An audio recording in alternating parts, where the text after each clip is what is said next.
Hey everyone, Tim Schofield here with both my Moto 360 and Huawei watch, showing off the Android 6.0.1 update for Android Wear. I've had it on my Moto 360 for a little bit of time now, however, it just came to the Huawei watch. I waited to make this video for it to come to the Huawei watch because it activated the speaker. If you have an Asus ZenWatch 2 or a Huawei watch, those two have speakers built in. I'll show that off in just a second. The update also included new wrist gestures and a couple other things, as you saw Android OS 6.0.1 on both devices. Right away, showing off where sound gets implemented into settings, you'll see in that pull-down bar you can turn sound on and off straight within this pull-down bar. Now going over to settings on the Huawei watch, you also notice it wasn't on the Moto 360. There's a specific sound setting that you can change multiple options, such as media volume for one. That would be maybe music, for example. And of course, this is coming out of the watch itself, nothing else.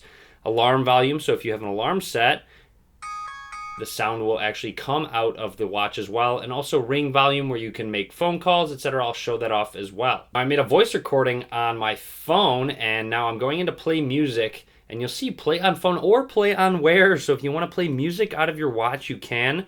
So it's under screen recordings right here. I'm going to select speaker as the output. Then it's going to load up any media track that I have on there. I'm going to skip to the next one, which will play. This is a test of the speaker on the Huawei watch. So there you go. Obviously coming out of the Huawei watch speaker, just a recording I made, but that can be playing music. It was fairly loud as well. Now another example is if you want to make a phone call, you don't even need to pull out your phone. If you go into the phone app, scroll down and find any specific contact you want to call. I'm just going to go ahead and call myself really quickly. It's going to open it on the phone. Obviously you need the phone to make the phone call, but the sound is actually coming out of here. If I answer the call, it's going to give some feedback. Hello. But you see, you heard me say hello on the phone itself, and any feedback that's coming to it, I'm going to end it just because of all the feedback. But obviously, if you want to, you don't need to pull out your phone, and you can just talk to someone through the speaker on your watch on your wrist. Okay, let's show off those gestures. You're going to have to bear with me. It's a little difficult on camera, so you'll see you get the standard ones where you can flick back and forth to go through your feed. However, if you want to go into an app now, you do a downward gesture with your wrist. So it's a little difficult to show on camera, so bear with me here. There we go. So it opened up the Google Now app, and let's say I want to go into that Blackhawks. I can do it again, and there it is. Now, if I want to go back, you basically do the opposite. You just kind of go up and out, and you'll see it went back. If I do it again, there you go. It went back again. That one's much easier than going down. I just don't want to smack the table. So, also another new one is let's actually go into the app itself. I'm not even going to try and do the gesture. I'm just going to tap on it, and then I quickly shake my wrist. It goes all the way back home. So those are the three new ones. So a down gesture to go in, up gesture to go back, and then a shake gesture to go all the way home. With the Marshmallow update comes doze. So if your watch is sitting there, maybe not in your wrist, moving around, sitting there idly, just like on phones with Marshmallow, it's going to conserve battery. So it's going to do a much better job at not running out battery. Now there's also some other new features. Let's go ahead and jump into settings really quick.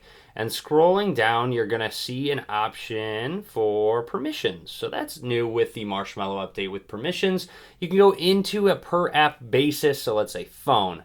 I don't want the phone to be able to access my contacts. I can disable that, or any other specific apps. So maps, I don't want location. I can disable that or tap it again to enable it. Going back, there's also a date and time option where you can manually set the date and time, which wasn't an option before. So you'll see you can sync from phone.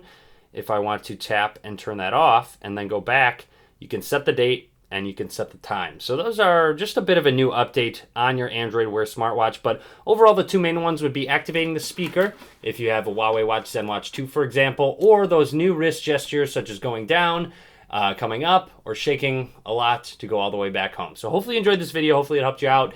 Android 6.0.1 Marshmallow on your Android Wear smartwatch. Click that thumbs up if you liked it. You can subscribe to me as well. More Android Wear coverage coming in the future. And as always, guys, thank you very much for watching.